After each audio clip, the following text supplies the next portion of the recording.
하고 있자 우리. 그래서 이제 6월 평가원 해설 강의를 하면서 다시 한번 좀 정리를 해볼게. 그리고 아직 출제가 안 된, 그러니까 좀 추가적으로 나올 수 있는 부분들도 또 말씀드릴 테니까 그 부분에 대해서도 송글씨 노트 가지고서 좀 복습을 꼭 해보시고, 알겠지? 그래서 일단은 1번부터 보자. 우리 1번부터. 그러니까 이번에 아마 보면 알겠지만 근데 대체적으로는 좀 쉬운 편이었거든. 쉬운 편이었고, 근데 이제 아무래도 평가원이다 보니까 고3 학생들이 조금 공부가 덜 돼 있는 것 같기도 해. 오답률 1위는 항상 늘 그랬듯이 자연과 인간, 맞지? 자연과 인간이었고, 아마 자연과 인간에서는 그 싱어의 입장을 좀 정확하게 알지 못하다 보니까 잘못 체크한 친구들이 좀 있을 것 같아. 그리고 이 오답률 3위가 시민 불복종 파트였는데, 거기서 아직까지 한 번도 안 나온 선지가 하나 있긴 있어. 놀스 선지 중에서 처음으로 출제가 됐던 선지가 있는데, 근데 그 선지를 제가 수업 때는 한번 말씀드린 적이 있거든, 개념 수업 때. 그래서 그거 일단 다시 한번 확인을 해볼게요. 그럼 이제 다시 한번 1번부터 한번 봅시다. 1번부터. 자, 1번 문제는 그냥 조금 무난하게 1번에서 용어의 의미를 분석해라, 맞죠? 그리고 추론의 타당성을 검토해라. 그냥 이것만 가지고서도 뭔지는 알지? 그래서 1번은 메타윤리학에 대한 설명이었지. 메타윤리학. 그리고 메타윤리학은 얘들아 꼭 너희가 추가적인 공부를 해야 될 게, 이 메타윤리학에서 인지주의와 비인지주의라는 그 개념이 좀 머릿속에 들어가 있어야 돼. 알겠지? 일단 한 다음에 좀 더 이야기하자. 자, 그다음에 나는 실제적인 삶의 문제에 적용한다 또는 행위 지침을 제공한다라고 했으니까 요거는 이제 실천윤리학이죠. 그래서 메타윤리학이랑 실천윤리학 비교하는 문제였고요. 자, 1번에 보면 인간의 바람직한 삶의 방향을 제시한다. 이거는 얘들아 규범윤리학에 대한 설명이지. 그래서 이론규범이든 실천윤리학이든 다 해당되는 설명이니까 일단 1번은 틀렸어. 그리고 메타윤리학의 입장에서는 말 그대로 얘들아 논어에서 사용되는 의미를 분석하는 게 다다 보니까 삶의 방향을 제시하는 거에 직접적 관심이 없지. 맞지? 그래서 1번은 전혀 답이 될 수 없고, 다음 2번 현상에 대한 객관적 또는 가치 중립적 기술이라는 단어가 나와 있으니까 일단 기술윤리학이야. 2번도 그냥 어렵지 않고. 그 다음에 3번 워낙 많이 나왔었습니다. 맞죠? 윤리학의 학문적인 성립 가능성에 대해서 연구하는 거, 이거 워낙 많이 나왔던 거 메타윤리학의 입장이었지. 그래서 윤리학 자체를 연구한다 또는 학문적 성립 가능성, 이런 표현 나오면 무조건 메타. 그 다음에 4번 실천윤리학이니까 당연히 현대의 문제에 대한 실천적 해결 방법. 답은 4번. 어렵지 않고. 5번에 보면 얘들아 봐봐, 보편적인 원칙을 정립한다고 돼 있어. 근데 아까도 말씀드렸듯이 메타윤리학은 인간이 추구하는 또는 행해야 할 보편적인 원칙을 정립하는 거에 전혀 관심이 없는 사람들이고, 그 다음에 실천윤리학의 입장에서는 보편적인 원리 정립을 인정은 합니다. 알겠죠? 하지만 실천윤리학은 이 보편적인 도덕 원칙을 통해서 문제를 해결하는 거잖아, 맞지? 그래서 실천윤리학에서 보편적인 도덕 원칙을 정립하는 게 부정은 할 수 없지만 적어도 실천윤리학에게서는 이게 2차적 관심인 거지.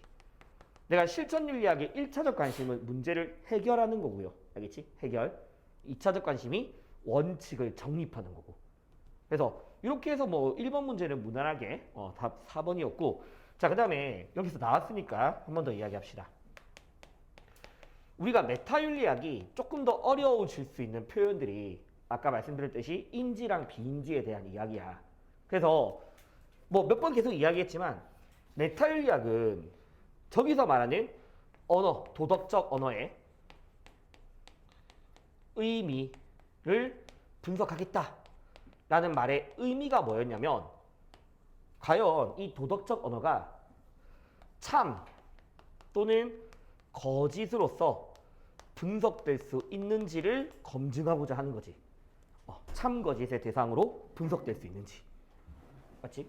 기억나죠? 그래서 내가 참 거짓이라는 거는 다른 말로 하면 뭐라고 했었냐면 진위 판단의 여부를 검증하고자 하는 거. 이것도 기억나야 되고. 그래서 내가 왜 얘들아 옳다 그르다 왜 이렇게 진위 판단해야 되니? 다른 말로 이들은 기억나? 사실 명제가 당위 명제로 검증될 수 있는지를 판단하고자 한다. 사실 명제가 당위 명제로 검증될 수 있는지를 판단하는 게 도덕적인 추론 과정의 정당성을 따지는 거잖아. 그렇지? 그래서 내가 맨날 많이 예를 들었던 게 보복운전은 피해를 준다. 결론. 보복운전은 나쁘다. 이런 식으로 추론되는 거는 적어도 메타윤리학의 입장에서는 이거 좀 문제가 있다. 왜냐면 보복운전은 피해를 준다라는 거는 참거지 사실 명제인데 보복운전이 나쁘다가 돼버리면 당위 명제가 되는 거니까 과연 알겠지? 소전제에 해당되는 사실 명제가 나쁘다라는 이 가치 판단에 당위 명제로 연역되는 것이 바람직한가? 그럼 그러기 위해서는 나쁘다, 옳다, 그르다와 같은 도덕적 언어가 과연 똑같이 사실 명제로서의 참 거짓의 대상이 될 수 있는지를 검증하고자 한다. 그래서 내가 이게 검증이 되냐 안 되냐에 따라서 인지주의, 그다음에 비인지주의로 나뉜다라고 했었고, 특히 이제 대표적인 비인지주의자들의 입장으로서 뭐가 있다 했었냐면 정서주의라는 게 있다 했죠. 그래서 정서주의자들에 따르면 옳다, 그르다 또는 나쁘다와 같은 그 도덕적 언어들은 참거짓 대상이 안 되고 단지 뭐에 불과하다? 감정의 표현에만 불과한 거니까 알겠니? 진위 판단의 대상이 될 수가 없다. 그래서 이런 식의 문장들이 나오면 마찬가지로 전부 다 메타윤리학 입장을 가야 돼. 도덕적 명제는 진위 판단 대상이다 또는 아니다. 알겠죠? 참거짓 대상으로 증명될 수 있다 아니다 이런 식의 표현들 전부 다 메타윤리학이야. 되겠니? 그래서 이런 것들 좀 추가로 기억해 주시면 되고, 그 다음에 2번 한번 보자. 2번. 자, 이것도 봐봐.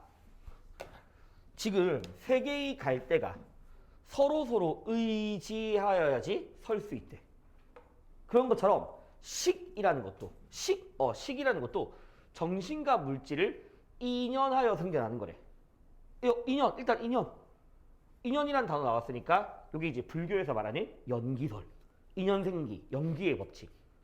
맞죠? 그래서 여기서 갈대에 비유했던 것이 바로 모든 만물들이 무슨 적이다? 연기에 따라서 상호 의존적이다를 말하는 거지.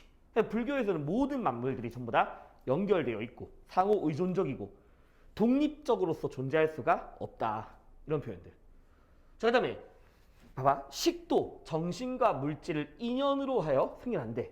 그러면 내가 불교에서 여기서 너희가 좀 기억해주면 좋은 게 정신과 물질을 다 묶어서 뭐라고 한다 했었냐면 불교에서는 온.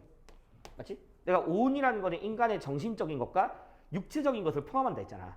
그래서 모르는 것들이 전부 다 연기에 따라서 나타난다. 그래서 일단 불교 입장이거든. 자, 그 다음에 옳음으로 인해 그른 것이 있고 그른 것으로 인해 옳은 것이 있대. 그럼 결국 있잖아. 이거 다 무슨 소리야? 다 상대적이다 이 말인 거잖아. 옳음과 그름은 상대적인 것이다. 알겠지? 옳음과 그름은 상대적인 거야. 그래서 여기서 또 중요한 단어가 진인이죠. 진인. 진인이라는 게 뭐였지? 도가에서 말하는 이성적 인간. 맞죠? 이성적 인간. 그래서 진인은 대립적인 말에 사로잡히지 않고 모든 대립을 넘어서 자연에 비추어서 바라본다. 그래서 얘들아 이거 결국 있잖아. 내가 왜 너희한테 이것과 저것에 대한 이야기 하면서 이거 뭐 같은 이야기가 거냐면 불교에서는 내가 왜 이것 저것 이것 다 쓴다 했잖아. 근데 불교에서는 이것이 있어서 저것이 있고 저것이 있어서 그것이 있고 이런 식으로 이야기하면서 그런 점에서 마치 갈대에 막 비유하고 있는 그린 거야. 그리고 도가에서도 왜 이것과 저것을 뭐 하지 마라? 나누지 마라. 그래서 성인은 이런 것들에 의거하지 않고 이것과 저것에 의거하지 않고 자연에 비추어서 바라본다. 맞지? 그럼 여기서 말하고자 하는 게 결국 이것과 저것을 나누지 말라고 했으니까 분별 또는 차별하지 마라. 또는 비슷한 말로 인간의 선입견 이런 것들을 전부 다 반대하고 있는 도가 입장 맞는 거지. 도가 입장. 그러니까 6평 정도는 사실 제시문에서도 좀 알 수는 있어요. 제시문에서도. 일단 도가 입장. 그럼 얘들아 1번 일단 내가 절대 안 된다고 했어. 불교 나왔을 때 실체라는 표현이 나오면 무조건 안 된다고 했었지, 맞지? 일단 무조건 안 돼. 무조건 안 돼. 자, 그 다음에 앞에 거 물어볼게. 자아의식은 변하지 않습니까? 자, 불교에서 물어봤어. 자아의식은 변하지 않냐? 라고 하면 이거 뭐라고 했더니 틀렸죠. 왜? 불교에서는 모든 것들은 변한다. 알겠니? 모든 것들은 변해. 그러니까 봐봐. 인간의 삶이라는 것도 오온의 일시적 결합이잖아. 그럼 일시적 결합이니까 그로 인해서 뭘 깨달아야 돼? 나란 존재가 영원하지 않다. 이거 두 글자로 뭐라 한다 했었냐면 무아라는 걸 깨달아야 되잖아. 나란 영원하지 않다. 그러면 당연히 불교 입장에서 자아식도 변하지 않는 게 아니라 변하는 거지. 변하는 거. 무아에 따라서. 모든 것들은 영원하지 않으니까. 이런 것들 같이 기억하시고. 알겠죠? 자, 그 다음 제가 이 불교에서는 정신, 물질, 육체와 같은 이 오온에 집착을 하다 보니까 뭐가 생겨? 고통이 생겨. 그래서 무아라는 걸 깨닫게 되면 나란 존재가 영원하지 않은 거니까 나를 구성하는 오온에 집착하지 않게 되는 거잖아. 맞지? 그러면 당연히 봐봐. 정신이든 물질이든 전부 다 뭐 하지 마라? 집착하지 마라라고 해야 되겠지. 정신, 물질 전부 다 집착하지 마라. 그래서 정신을 집착해도 라는 표현은 틀렸습니다. 정신에도 집착하면 안 됩니다. 색수상행식 전부 다 집착하지 않아야지. 그 다음에 3번 보기는 좀 중요해요. 왜 중요하냐면 이 3번 보기는 물론 답은 3번이죠. 맞지? 자기중심적 고정관념과 선입견에서 벗어나야 한다. 이거 일단 답은 3번이거든. 근데 이게 만약에 다음에 출제가 되었을 때, 구평이나 출제됐을 때 누구와의 공통점? 이거 불교와 도가의 공통점이야. 불교와 공통점. 이거 도가 불교 다 쓰는 표현입니다. 올해 스특에 나왔다고 했었거든. 그래서 선입견, 편견, 고정관념에서 벗어나는 거. 알겠지? 이거 나오면 꼭 불교도가 공통점으로 기억해놔. 공통점으로. 그 다음에 4번은 쉽죠? 맞죠? 이건 유교에서 극기복례 이야기하는 거고. 그 다음에 5번에서 얘들아. 자, 일단 내세라는 단어가 나온 순간 누구는 빼야 돼? 도가 빼야지. 내가 동양사상에서 내세관이 있는 건 뭐밖에 없다? 불교밖에 없다 했잖아. 알겠지? 그래서 내세를 위해서 현세에서의 도덕적 삶을 추구해야 된다. 뭐 물론 불교 입장에서는 현세에서 선업을 쌓는 것이 내세에 영향을 줄 수 있으니까 충분히 할 수 있다고 볼 수 있더라도 절대로 도가가 쓸 수 없는 표현. 알겠지? 그래서 내세라는 거는 유교도 없고요. 그 다음에 도가도 없다. 까지. 그래서 이렇게 2번 확인했어. 그 다음에 3번은 얘들아 조금 쉽게 나온 이유가 뭐냐면 원래 이 파트가 보통 수능에서는 칸트 vs 덕윤리 아니면 칸트 vs 공리주의 두 명을 비교시켜야 되거든. 근데 이제 그냥 칸트에게만 물어본 거지. 칸트에게만. 그래서 보자 얘들아. 자, 칸트에 따르면 행위의 준칙, 행위의 준칙이란 거는 개인적인 규칙이라 했죠. 근데 그 개인적 규칙이 뭐 할 수 있게? 보편적인 법칙, 보편적인 도덕 법칙이 될 수 있도록 행위하라. 일단 칸트 입장이잖아. 그래서 칸트는 모든 준칙에 따르는 게 아니라 보편적인 도덕 법칙에 따라야 되는 거지. 자, 그러면 돈을 갚지 못할 걸 알면서도 돈을 갚겠다라는 거짓 약속을 할지를 고민한대. 거짓 약속. 거짓말이죠. 그래서 왜 작년 스특에서 내가 이런 표현이 있었지. 칸트에 따르면 자기 자신에 대한 최대의 의무의 훼손. 그래서 막 너희가 너희한테 막 실용적 준칙이니 막 이런 설명할 때 이야기거든. 자기 자신에 대한 최대 의무 훼손이 뭐다? 진실성에 대항하는 것. 즉 거짓말이다. 그래서 거짓말하는 것은 나 자신에 대한 의무의 최대 훼손인 거지. 이거 기억나? 그러면서 칸트가 뭐라고 이야기했냐면 봐봐. 그러면서 근데 거짓말로 인해 문장을 좀 써볼게. 거짓말로 인해 타인에게 손해가 나타나는 것은 알겠죠? 거짓말로 인해 타인에게 손해가 나타나는 거. 자, 타인의 손해가 나타나는 거. 그러면 타인에게 손해가 나타나는 것은 칸트에게서 도덕과 뭐한 거? 관련이 없는 거. 왜 관련이 없지? 타인에게 손해가 나타나는 거는 결과잖아, 결과. 맞지? 칸트는 결과에 대해서는 전혀 고려를 안 하고 있죠. 그러니까 이 타인에게 손해가 미치는 거는 도덕과 무관해. 그럼 다시 말하면 칸트에게서는 거짓말이라는 행위는 그 자체만으로도 뭐다? 비도덕적인 거지. 그 자체만으로 비도덕적인 거야. 그 자체만으로 비도덕.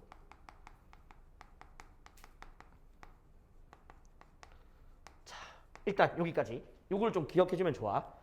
자, 그럼 이제 1번 보자, 얘들아. 자, 그럼 일단 거짓 약속을 할지 고민하니까 칸트가 뭐라고 했어? 거짓말 그 자체가 나쁩니다 라고 해야 될 거 아니야. 일단은. 근데 1번 보시면 정직한 행위에 따르는 보상을 기대한다? 일단 이 보상을 기대한다라는 거는 이거 일단 조건적인 거니까 가업명령이죠. 가업명령이고 당연히 도덕적 가치가 없는 거지, 맞지? 보상을 위해서 이런 것들은 가업명령이잖아. 자, 2번 동정심에 따르세요. 이거 많이 했습니다. 칸트가 동정심, 물론 인간에게는 선천적인 동정심은 있어. 근데 그 동정심에 근거한 행위는 물론 칭찬도 받을 수 있고 좋은 결과를 나타낼 수도 있겠지만 절대로 도덕적이지 않다라는 게 칸트 입장이잖아, 맞지? 항상 실전 이성 또는 선의지에 근거해야 되는 거죠. 맞니? 3번. 자, 얘들아. 고통을 막 비교하고 있어. 그러면 고통이라는 거는 경향성이잖아. 알겠지? 그러면 칸트가 고통을 고려하세요? 말도 안 되는. 이건 경향성을 고려하는 거니까 도덕적 가치가 없는 거지. 고통이라는 거는. 그 다음에 얘들아, 네 번째 봐봐. 거짓 약속을 해서라도 나의 경제적 피해를 최소화하래. 자, 그럼 나 이거 한번 물어볼게. 어차피 답도 안 되지만.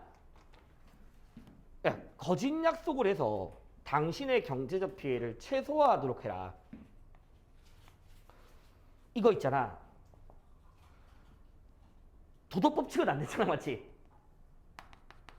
실용적 준칙에는 가능하니? 막 실용적 준칙이 뭐냐, 얘들아? 이익 따져가면서 규칙 세우는 거. 거짓말을 하는 거는 준칙으로 성립 가능해? 준칙으로는. 거짓말하는 게 준칙으로 성립은 가능해. 근데 거짓말하는 것이 뭐가 안 되는 거야? 보편화가 안 되는 거잖아. 그러니까 도덕 법칙은 안 되는 거지. 그러면 이익 따져가면서 개인 규칙 세우는 거는 가능하죠. 나에 대한 실용적 준칙에는 부합할 수 있다고. 실용적 준칙에는. 알겠니? 근데 도덕 법칙은 안 되지. 당연히. 자, 그러면 다시. 이미 문제에서 뭐 나왔어? 네 준칙이 과연 그게 보편화될 수 있는지를 검토하라고 했잖아. 보편화가 뭔지 알잖아. 모든 사회에 적용 가능한 거. 그래서 그처럼 너처럼 그래. 거짓말하면 과연 모든 사람들이 다 해버리면 약속이 가능할지를 판단해라. 답은 몇 번? 5번이잖아, 맞지? 5번. 그래서 이런 것들까지 칸트 기억해 주시면 되고. 4번 얘들아. 4번. 죽음관도 사실 에피크로스만 나왔지만 다른 사람을 더 물어볼 수 있어. 마찬가지로 지금 6평은 대체적으로 쉬웠던 게 사상가 한 명만 물어보는 좀 경우들이 많았습니다. 자, 일단 문제를 보면 사람들은 두려워한대, 죽음을. 그래서 왜 우리 수특에서도 이런 얘기했다? 봐봐. 두렵다라는 예상 때문에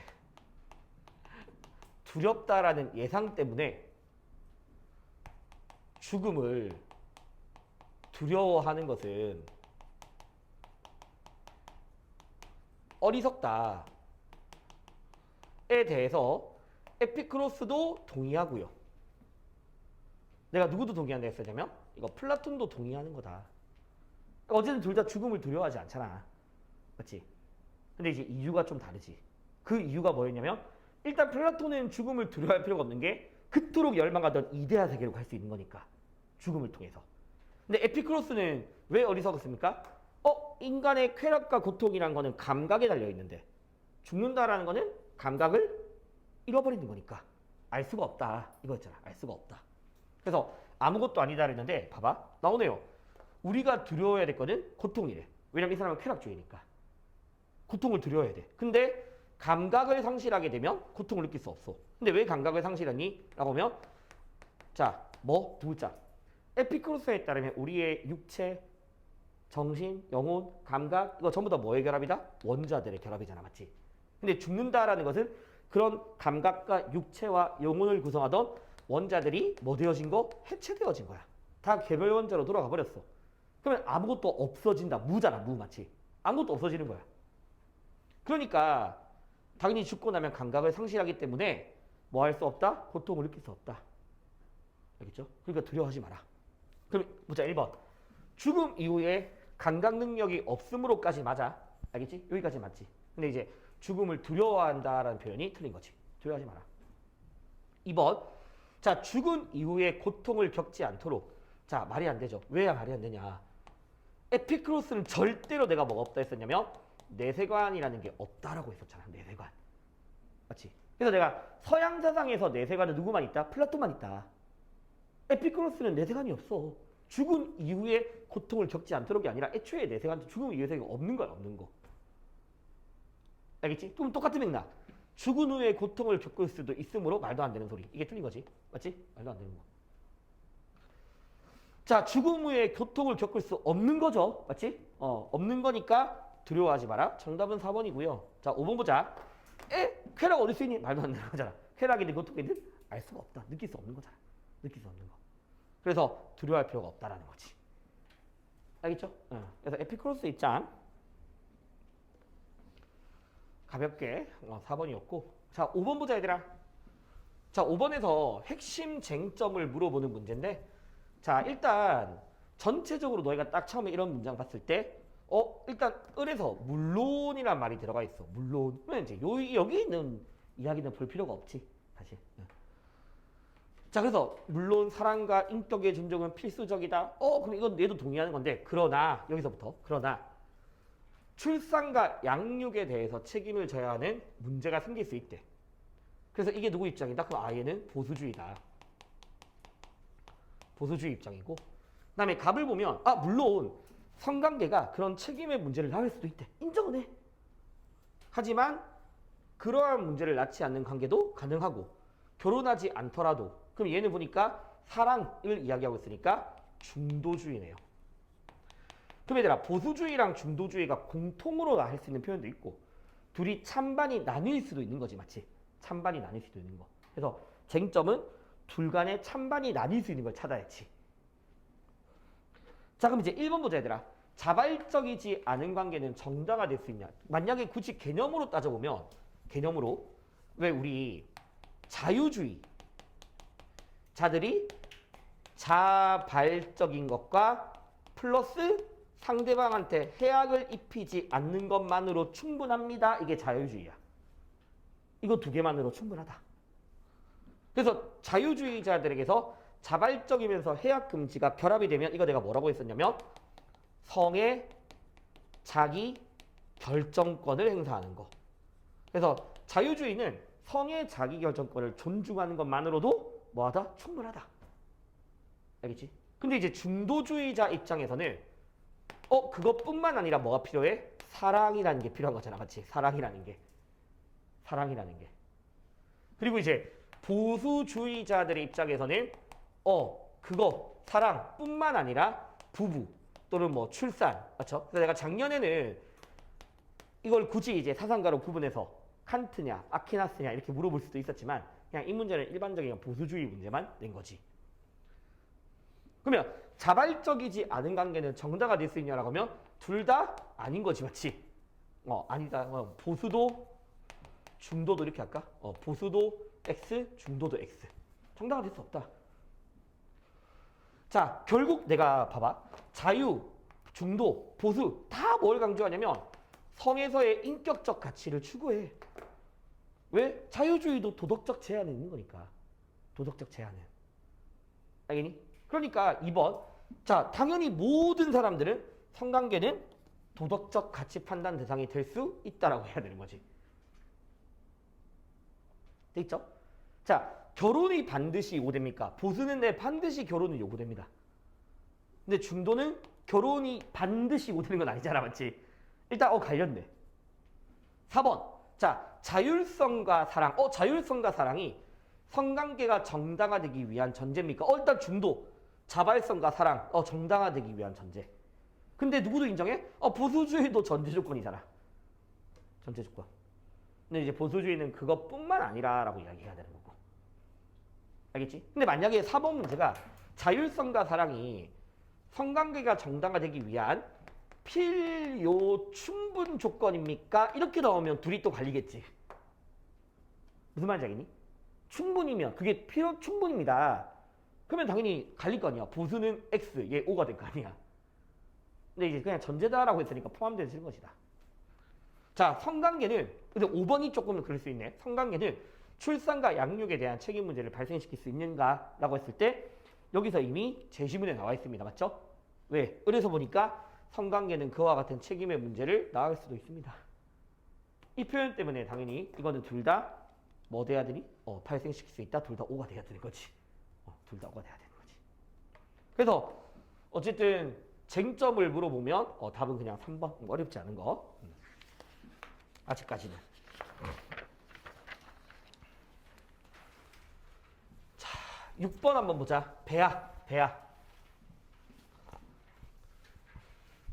얘들아. 그래서 내가 너희한테 이 배아, 개념 수업할 때 뭐라고 했냐면 이 배아 복제 찬반도 글을 좀 잘 읽어봐야 된다고 했었어. 왜냐면 잠재성 논거라는 거는 배아 복제를 찬성하는 논거로 될 수도 있겠지만 반대하는 논거로 나올 수 있다. 그래서 글을 좀 꼼꼼하게 보고 판단하는 게 필요하다라고 해서 갑을 보면 일단 잠재적인 게 현실이랑 동일하다. 그럼 이 문장에서 배아는 성인이 될 잠재성을 갖기에 배아는 결론 성인과 같은 도덕적 지위를 갖는 거다. 그래서 배아는 인간이다. 이거랑 같이 같은 도덕적 지위를 갖는다. 그래서 물론 배아의 파괴를 수반하는 배아 복제가 유용하더라도, 그러니까 이런 것들은 혹시나 또 보기로 좀 낚이게 할 수 있는 거. 유용할 수 있겠지. 알겠지? 물론 유용할 수 있겠지만 나는 뭐 될 수 없다? 허용될 수 없다라고 보는 거잖아. 허용될 수 없다. 그래서 결국은 배아 복제를 반대하는 입장이야. 배아 복제를 반대. 자, 을을 보자. 뭐 잠재적인 거는 현실적인 것과 다르대. 이 사람은 그러니까 잠재성을 배아 복제를 반대하는 논거로 쓰는 거잖아. 현실이랑 다르다. 배아는 전혀 도덕적 지위를 갖지 않는다. 그래서 배아 복제는 혜택을 줄 수 있기 때문에 금지하는 것은 사회적 손실. 사회적 손실? 뭔가 좀 공리주의적 표현이 들어가 있어. 사회적 손실. 공리주의 표현도. 그래서 배아 복제를 찬성하는 거죠. 그러면 이제 기억. 네, 배아는 발달 단계에 따라 달라지는 게 아니라 뭐하다? 동일하다고 하잖아. 동일하다고. 알겠지? 동일하다고 했으니까 발달 단계에 따라서 달라지지 않는다. 동일한 거다. 니은. 자, 을의 입장에서는 배아는 전혀 도덕적 지위가 없어. 신체 기관도 형성되지 않은 거야. 그러니까 뭐에 불과한 거야? 세포 덩어리에 불과하고 이거를 뭐 할 수 있다? 실험, 복제, 유용하게 쓸 수 있다. 맞는 말. 결국 배아를 뭐로 대하는 거지? 수단으로 대하는 거잖아. 맞지? 수단으로 대하는 거고. 자, 그다음에 니을에 보니까 얘들아. 자, 배아 복제 여부가 공리적 관점에서라고 했는데 여기서 지금 전혀 공리주의 안 나와 있죠. 맞지? 갑에서 공리주의 뭐 유용성 이런 얘기 안 나와 있잖아. 오히려 공리적 관점에서 결정하자는 건 누구만의 입장? 을만의 입장. 을만의 입장. 그래서 정답은 니은 디귿. 자, 7번 얘들아. 7번.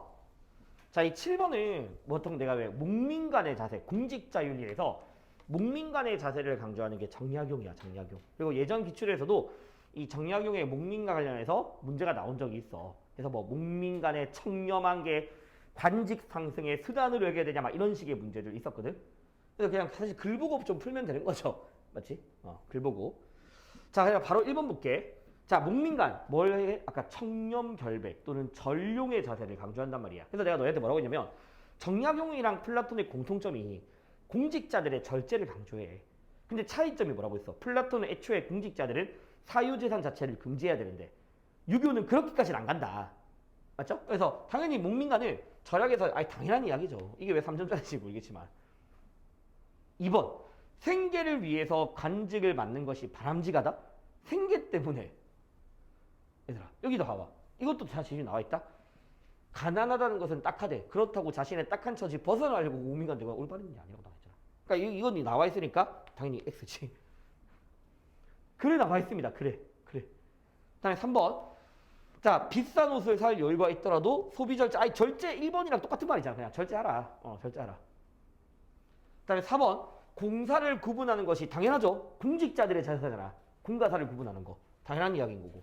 5번에 학문 풍토를 조성하기 위해 노력. 사실 이것도 당연히 맞는 말이긴 하지만 여기 나오네요.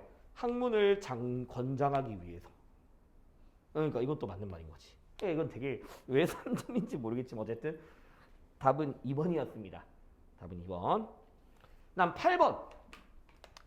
얘들아, 예술과 윤리 파트인데 왜 내가 예술과 윤리 파트 유형이 뭐가 있다면 도덕주의 vs 신미주의 이런 식의 유형이 있다 했고, 그래서 도덕주의는 플라톤 아니면 톨스토이, 그리고 신미주의는 뭐 와일드 이런 사람이 있지만 그냥 전형적으로 비교하면 되는 문제. 근데 이게 6평, 9평에서 좀 나올 가능성이 떨어지고, 내가 두 번째 유형이 뭐였냐면 유교에서의 예약사상 vs 묵자의 비학론. 알겠지? 묵자 비학론. 이렇게 비교되는 거. 그래서 음악이라는 게 과연 예법을 바탕으로 해서 사람들을 조화시킬 수 있는지, 음악은 사치에 불과하다 이런 것들. 근데 이제 유교 예약은 보통 지금까지 기출에서는 공자의 예약이 많이 나왔고, 특이하게 작년 9평에는 공자와 순자 예약을 비교하기도 했어. 그냥 공자 순자 예약을 비교하기로 한 거야. 근데 내용은 거의 비슷한데 결론의 차이는 순자는 본성을 교화시키는 거. 뭐 그렇게 나온 적이 있었고. 그 다음에 아직까지 출제가 안 됐지만 내가 볼 때 9평이나 수능에는 꼭 출제되는 게 이 칸트라는 사람. 칸트가 미는 선의 상징이다 이 표현 있지?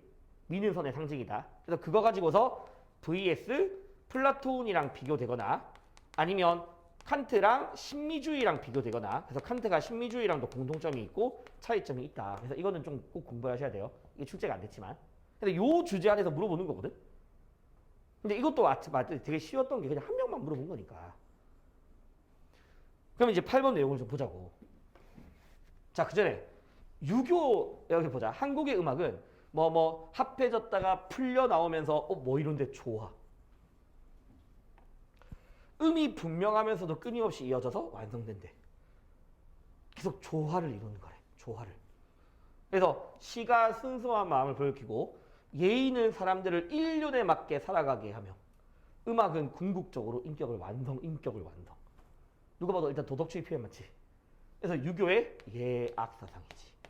근데 여기서 이제 직접적으로 뭐 본성을 교화하라 아니면 고대 성왕이 재적 있는지 이런 식의 표현 안 나오니까 그냥 공자 예약이야. 그러면 예약이 도대체 뭡니까? 내가 했잖아. 예법을 갖춘 음악이라고. 예라는 거는 뭘 상징해? 사회적 지위, 역할에 따라서 분별하는 거야. 분별하는 거. 알겠죠? 도덕, 이것도 도덕이잖아. 유교에서는.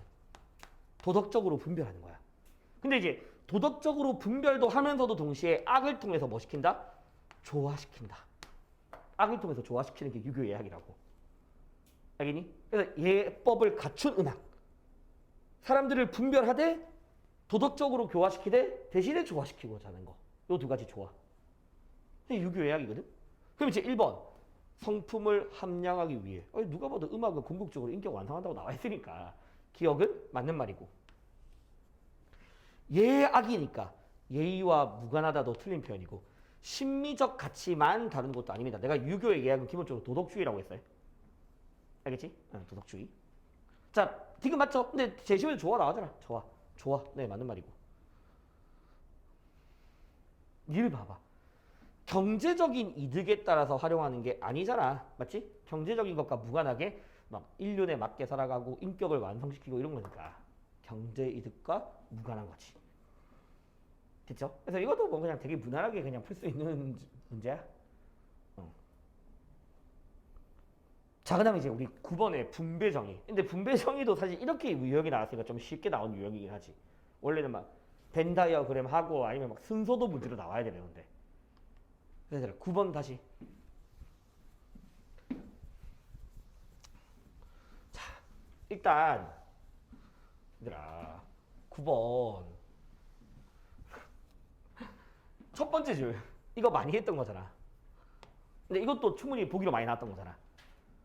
그렇지? 왜냐면 놀수에 따르면 자연적, 사회적, 운, 뭐 비슷하게 천부적 재능.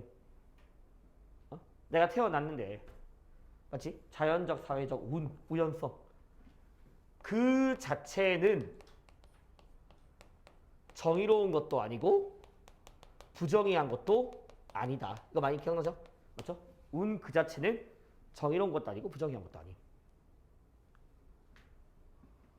천부적 재능. 알겠지? 그 자체는. 그래서 놀스에 따르면 이거는 뭐에 불과한 거? 그냥 사실. 자연적 사실. 자, 또는 내가 이걸 뭐라 했는지 봐봐. 그 자체만으로는 정의롭지도 부정의하지도 않아. 그래서 다시 이거는 자연적인 사실이야. 자, 그 다음에 그 자체만으로는 정의롭고 부정의한 것도 아니니까 이걸 뭐라 그래? 도덕적으로 봤을 때 세 글자. 임의적인 것. 기억나죠? 도덕적, 임의적. 맞니? 그래서 내가 뭐라고 했냐면 이 운을 모두의 이익을 위해서 활용한다면 정의로운 거. 오로지 자신만의 이익으로 쓰면 부정의한 거. 그래서 놀스에 따르면 뭐가 정의냐? 그 사실들을 어떻게 처리하는가가 중요하다. 알겠지? 그러니까 이 자연적이고 사회적 운을 어떻게 처리할지가 중요한 거야. 어떻게 처리할지가. 그러면 이걸 어떻게 처리하는 것이 정의롭다 이거잖아. 어떻게 처리하는 게 정의롭냐. 이거 이제 말해야 돼. 어떻게 처리하는 게 좋습니까? 라고 하면 내가 이거를 봐봐. 천부적 재능의 분포를 뭐로 활용한다? 공동의 자산으로 활용하는 게 정의로운 거지. 맞지? 그래서 내가 천부적 재능의 분포를 공동의 자산으로 활용한다는 말의 의미가 이게 결국 차등의 원칙인데 그 차등의 원칙이 뭐였냐면 재능이 좋은 사람들은 재능이 안 좋은 사람들 또는 최소 소외자들의 이익을 높여줄 수 있어야 되는 거지. 그래서 내가 왜 결국 다시 그러면 놀스는 천부적 재능에 따르는 소유 권리가 있습니까? 있다. 근데 또 뭐 했어 뒤에 단 뭐도 있다? 조건도 있다. 제한도 있다. 그 제한이 뭐였냐면 최소 소외자를 비롯한 모두의 이익을 높여줄 때. 알겠지? 그 제한이 최소 소외자를 비롯한 모두의 이익을 높일 때. 그럼 다시 또 이야기해 볼게. 그러면 논스는 천부적 재능을 활용해서 자신의 이익을 증진할 수 있습니까? 있죠. 자신이 이익 높일 수 있어. 또 마찬가지 뭐가 있다? 조건 또는 제한이 있는 거지. 조건 또는 제한이 있는 거지. 어떤 조건? 최소 소외자를 비롯한 모든 사람의 이익을 높여줄 때. 계속 다 같은 말이야 이거 지금. 알겠지? 그래서 놀스는 어쨌든 정의의 문제는 그 자연적 사회적이라는 자연적 사실들을 어떻게 처리하는가가 중요하다. 그래서 다시 그럼 결국 이렇게 하겠다는 거는 내가 현실적인 정의로운 사회에서 자연적 사회적 운을 제거할 수 없잖아. 천부적 재능 제거 안 되죠. 맞지? 제거하는 게 아니야. 그럼 어떻게 하니? 그 재능에 따르는 천부적 재능에 따르는 영향력을 뭐 시켜주는 거? 최소화 시켜주는 것이 바로 차등의 원칙 아니야. 다 배웠던 내용들이야 얘들아. 다 된 거잖아. 이거 다 그러니까 차등의 원칙. 그럼 차등의 원칙은 자연적 운 또는 한 개 더. 자연적 운 또는 사회적 운. 옛날 기출에서는 자연적 운과 달리 사회적 운은 이딴 식으로 나온 적도 있어. 자연적 운이든 사회적 운과 같은 도덕적 임의성을 처리하는 거잖아. 알겠지? 그래서 공정한 분배 원칙이다. 이게 기억 맞는 말인 거지. 이게 차등의 원칙이야. 알겠죠? 천부적 재능의 분포를 공동의 자산으로 본다. 이게 차등의 원칙이야. 차등의 원칙. 자, 그러면 다시 놀스는 이렇게 되면 모두에게 최소 소외자를 비롯한 모두에게 이익이 된다면 재능으로 인한 격차 당연히 허용될 수 있다 없다? 있다. 알겠지? 재능으로 인한 격차도 허용될 수 있는 거죠. 그래서 왜 그런 식의 표현도 있었잖아. 내가 기대치 이야기하면서 기대치 타고난 재능이 좋은 사람들이 자신들의 기대치가 정당화될 수 있는 유일한 조건이 있어. 그 조건은 최소 소외자들의 기대치를 향상시켰을 때다. 그래서 당연히 불평등 인정했으니까 이 재능으로 인한 격차도 허용될 수 있다. 맞는 말인 거지.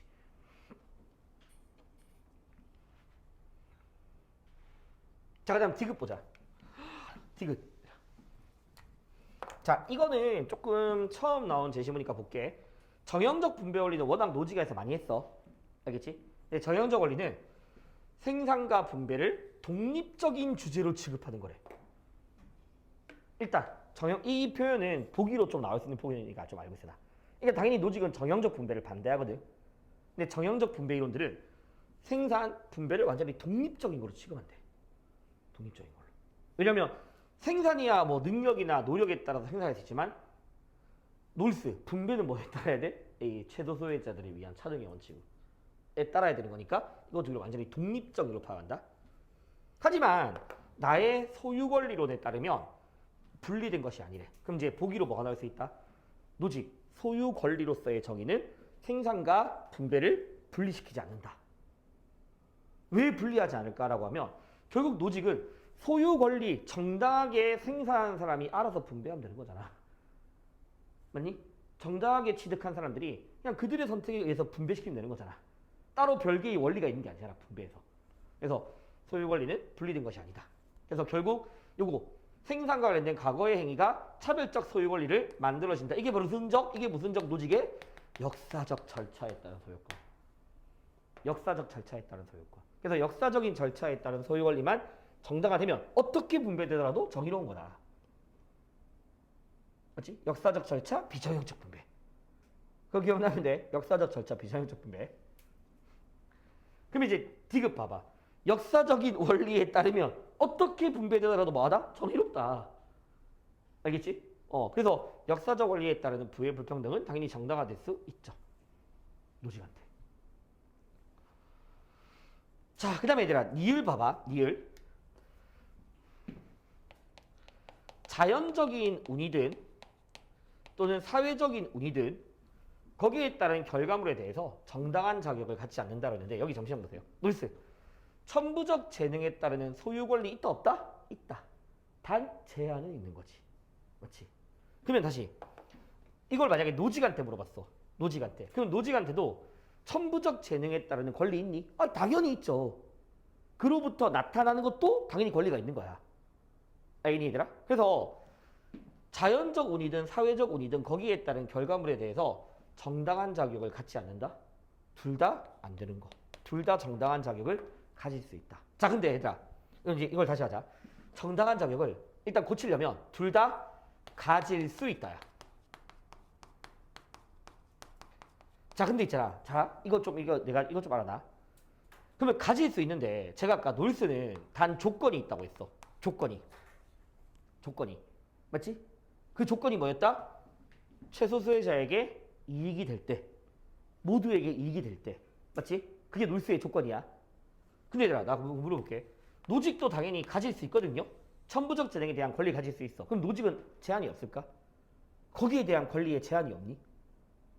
자, 예를 들어 봐봐. 내가 있잖아. 나한테 좋은 재능이 있어. 근데 그 재능을 통해서 내가 정당하게 취득하면 나한테 권리가 있는 거지.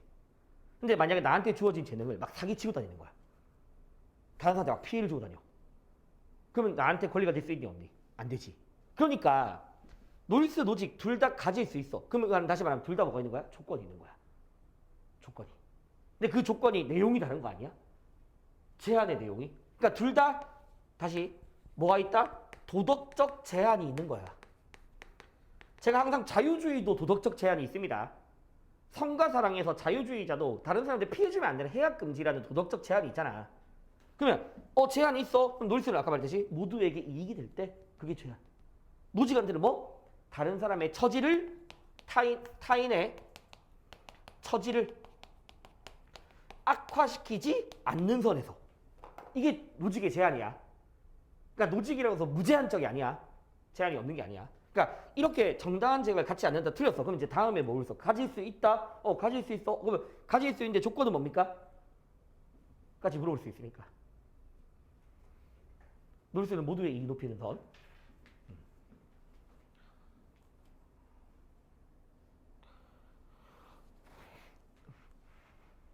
그래서 제시문에서 봐야 돼. 소유권리론에 따르면 생산과 분배는 분리되지 않는다. 이런 식의 표현들이나 요 니을 선지에 대해서도 기억해야 하고. 자, 10번. 자, 처벌 그 자체는 고통이래. 그래서 악이래. 근데 필요악이라고 이야기하잖아. 맞지? 필요악이라고. 그리고 공리주의 표현이 나왔을 때 지속성, 종신노역형 이런 식의 문장이 없으면 벤담이라고 했었지. 벤담. 그래서 악이다. 하지만 처벌이 더 큰 악을 제거한다면 굳이 또 양적 공리라고 나와 있네. 양적 공리 원칙에 의해서 허용될 수 있다. 이거 벤담이죠. 그래서 처벌은 악은 악이지만 필요악인 거지. 필요악. 그래서 내가 이거 어떻게 또 이야기했었냐면 얘들아 봐봐. 처벌이 더 큰 악을 제거하면 허용되는 거지. 맞지? 그때 허용되는 거잖아. 그러면 이거에서 알 수 있는 건 뭐냐면 범죄자라도 처벌되지 않는 경우가 발생할 수도 있다. 맞지? 더 큰 악을 제거하지 못한다면, 사회적 공익에 기여하지 않는다면, 단순한 뭐에 불과한 거니까? 악에만 불과한 거니까, 해악에만 불과한 거니까 처벌되지 않는 경우도 있을 수 있다. 근데 칸트는 절대 안 되고, 동해부부의 원리니까. 근데 밑에 보니까 또 얘들아 강도보다 지속성, 맞죠? 지속성. 사형은 국가가 전쟁하는 거래. 왜 전쟁이야? 우리는 분명히 뭘 양도 안 했으니까 생명권 양도 안 했잖아. 베카리아에 따르면. 근데 국가가 죽이겠다. 이건 전쟁이다. 베카리아의 입장이죠. 자, 그 다음에 병. 살인자는 사형에 처해져야만 합니다. 무조건. 무슨 원리 때문에? 동등성의 원리 때문에. 동해부복의 원리 때문에. 생과 사는 같은 종류의 것이 아니기 때문에 처해져야만 한다. 그게 바로, 그래서 밑에 누구든지 그가, 이거 많이 나왔죠? 형벌을 받아야 될 행위를 의도하고 욕구한 거지. 맨날 오다 많이 나왔던 거. 형벌을 의욕한 게 아니라 살인을 의욕한 거죠. 맞지? 형벌 받아야 될 행위, 즉 살인을 의욕한 거기 때문에 받는 것이다. 그래서 칸트의 입장이지 뭐. 그럼 이제 보기 한번 보자. 아니 근데 1번 있잖아. 1번 보기. 이거 우리 바로 전 시간에 했던 거거든. 봐봐. A가 벤담이 베카리아한테 하는 표현인데 사실 벤담 베카리아에서 비판이 그렇게 많이는 없어. 내가 벤담 베카리 거의 다 공통점이라고 이야기했으니까. 근데 지금 보면 당연히 행위를 통제해야 되거든. 그렇지? 통제해야 되는데 이건 또 예방이잖아. 예방. 예방이 있잖아. 이거 범죄자에게만 국한된다. 이거 절대 안 된다 했었지. 왜? 공리주의자들이 말하는 예방은 범죄자에 대한 교화도 있지만 일반인들에게도 경각심 또는 본보기 주는 거라고 했잖아. 일반인에게도. 그래서 범죄자에게 국한한다. 이거는 벤담도 안 되고 베카리아도 안 돼. 둘 다 안 돼.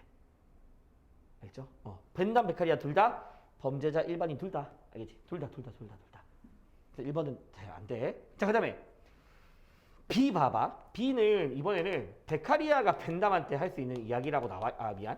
베카리아가 벤담한테 할 수 있는 이야기인데, 제가 봐. 형벌의 종류와 크기는 범죄에 비례해야 돼. 자, 형벌의 종류와 크기가 범죄에 비례해야 돼. 누구나 다 써.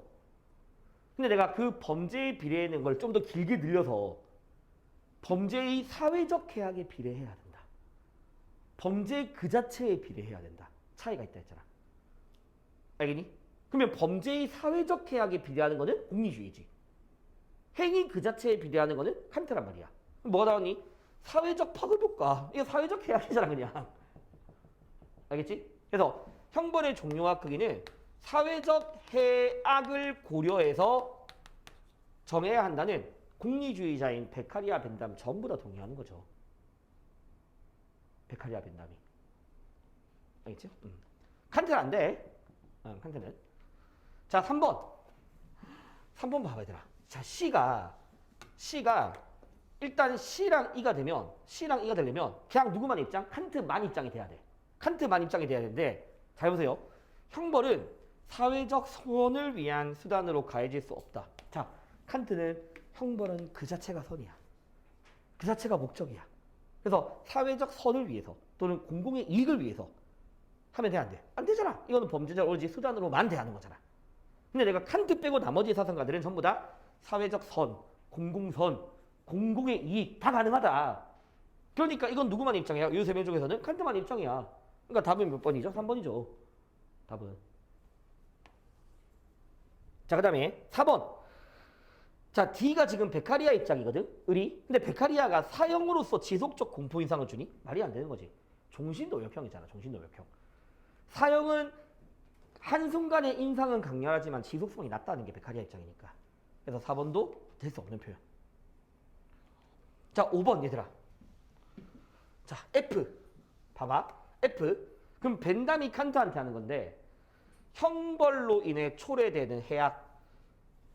형벌을 부과할 때 고려해야 될 사항이 아니래. 형벌로부터 초래되는 해악은 형벌을 부과할 때 고려할 사항이 아니래. 절대 벤담 입장이 됐어. 그래서 10번도 뭐 형벌이 이게 내 형벌이 나름 오답 2위였거든. 이게 2위로 할 만한 이야기가 없는데 이해가 안 되네요. 11번.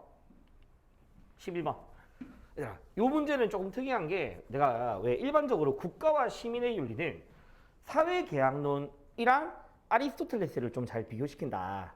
그 밖에 뭐 한비자라든가 유교라든가 좀 쩌리들이 있다 했었고, 근데 이제 사회계약론끼리 비교를 한 거야. 일단 사회계약론끼리. 지금 봐봐.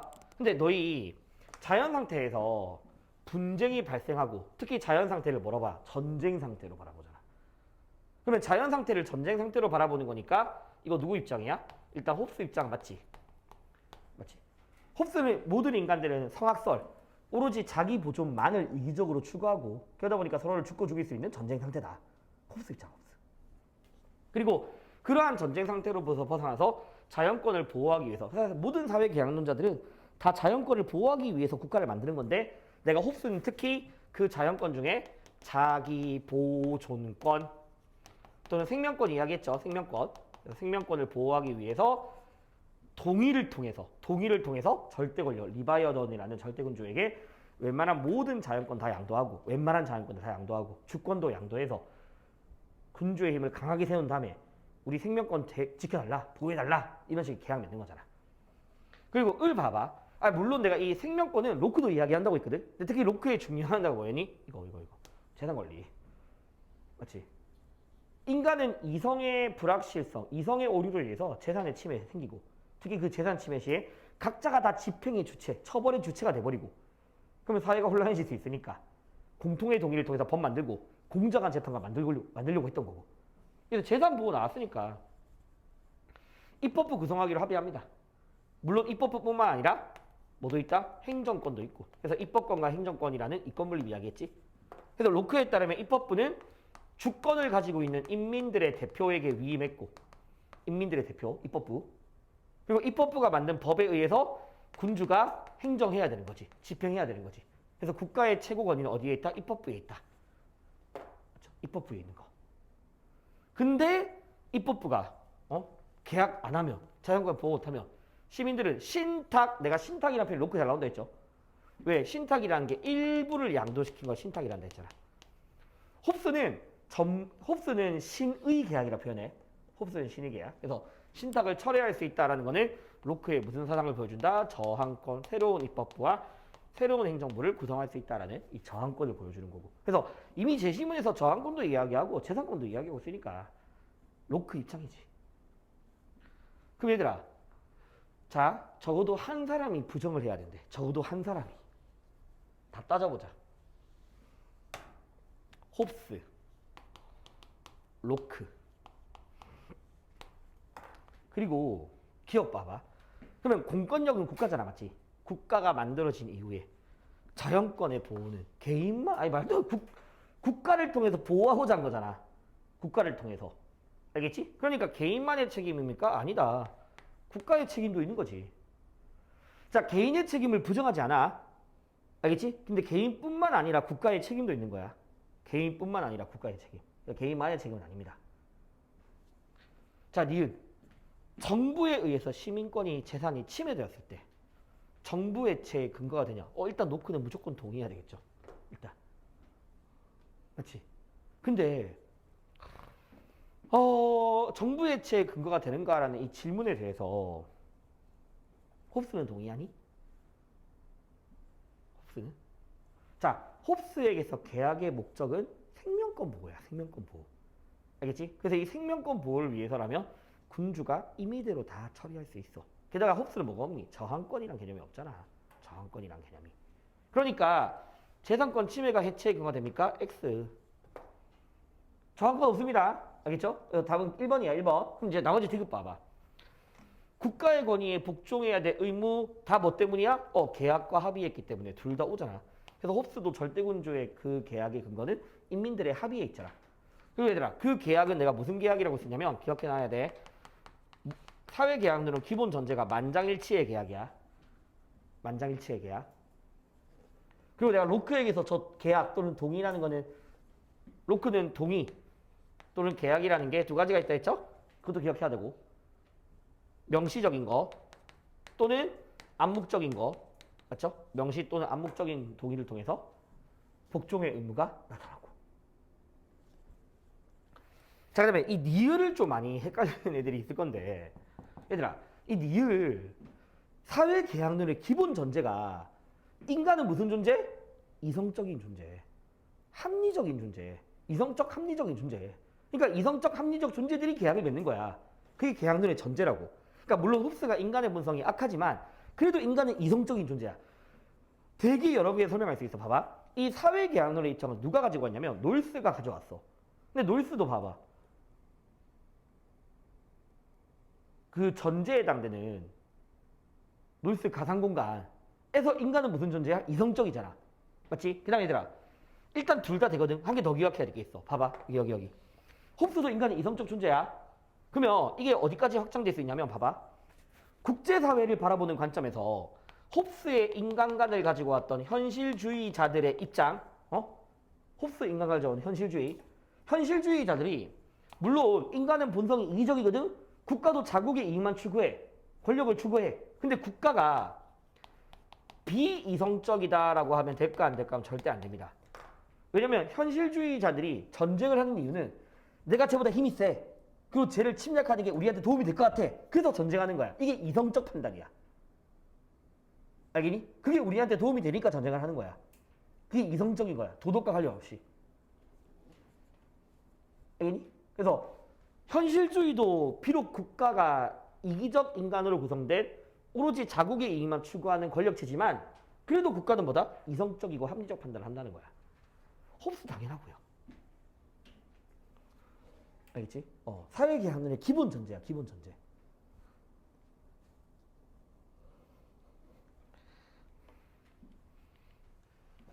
답은 1번.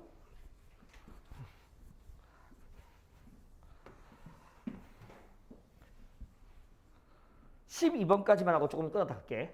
자, 12번 보자 얘들아. 결과론적 관점 맞죠? 이미 공리주의인 거 다 티냈고요. 불복종을 통해서 자 이거 중단시키고자 하는 악의 크기, 그 다음에 우리의 행위가 가져올 법에 대한 존중의 감소 가능성. 내가 이게 공리주의자 싱어의 시민불복종에 따르는 마이너스라고 했지. 왜냐면 어쨌든 싱어든 놀스든 전부 다 민주적 체제에서의 시민불복종을 이야기하거든. 그럼 그 민주적 체제에서 법이라는 거는 일반적으로 어떻게 만들어져? 다수결의 원리에 따라 만들어진다고. 민주적 절차에서 만들어진다고.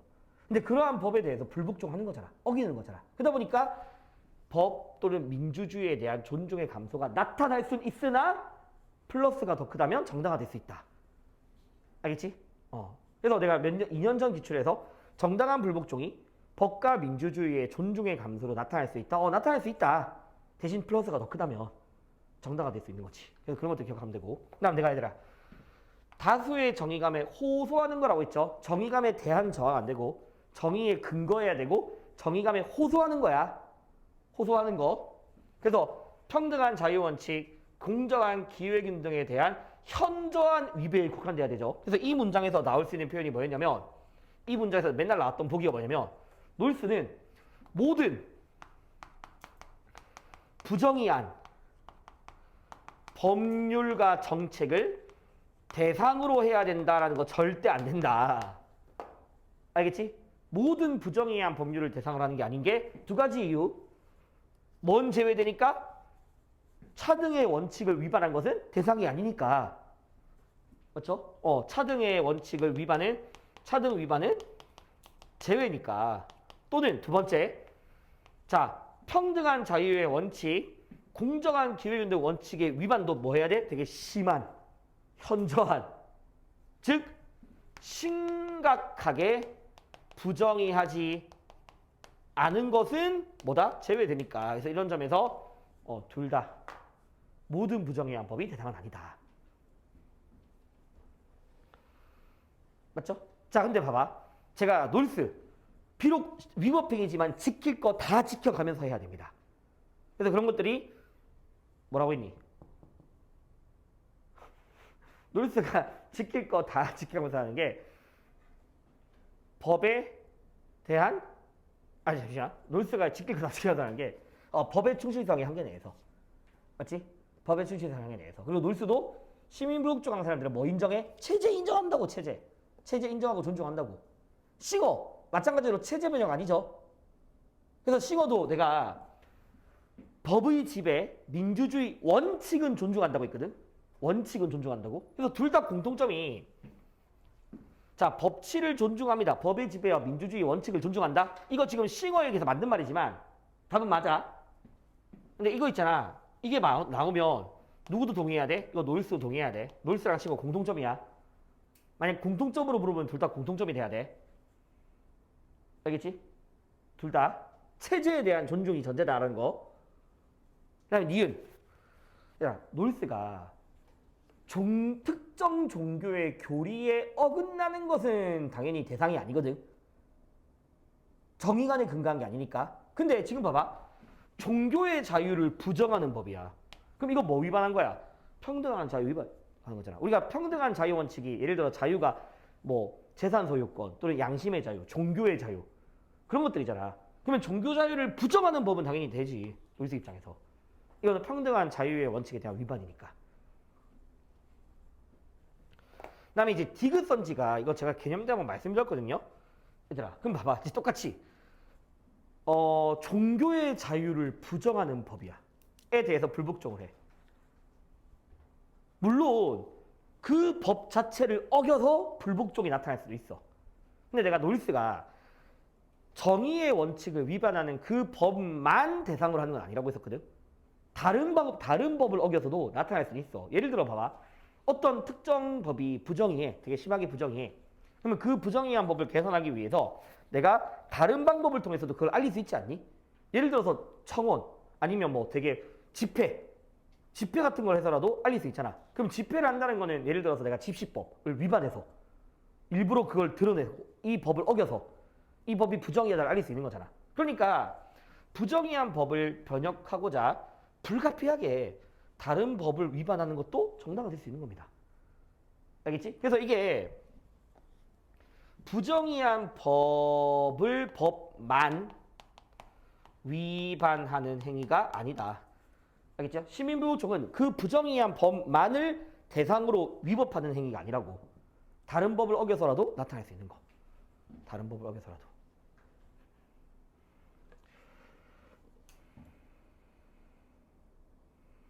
알겠지? 어쨌든 대중들에게 호소하기 위한 거잖아. 이 법이 부정이다라는 알리기 위한 거잖아. 그럼 그 법을 어기는 것 외에도 다른 법을 어겨서라도 나타날 수 있는 거지. 그 다음에 니을. 자, 얘들아, 니을. 아까 제가 말씀드렸습니다. 싱어, 놀스 둘 다 민주적 체제에서 이루어지는 불복종이야. 그러면 민주적, 자, 싱어, 놀스 다 뭐에 대한 저항이야? 법에 대한 저항이라고. 근데 민주적 체제에서 법은 어떻게 만들어져? 다수결의 원칙. 또는 민주적으로 만들어지는 거. 알겠지?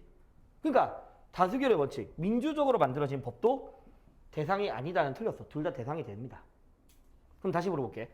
다수결의 원칙에 따라 민주적으로 제정된 법도 놀스 법이 그 법도 심각하고 현저하게 부정의할 수 있다. 맞는 말 틀린 말? 자, 얘들아. 다수결의 원칙에 따라 민주적으로 만들어진 법도 심각하게 부정의할 수 있다. 심각하게 부정의할 수 있어. 왜냐면 거의 정의로운 사회잖아. 완벽하게 정의로운 사회가 아니라 거의 정의로운 사회니까 놀스에 따르면 이런 다수결의 원칙에 따라서 또는 합법적으로 만들어진 법이라도 심각하게 부정의할 수 있고 그런 사회 안에서 이루어지게 불복종이야. 자, 싱어.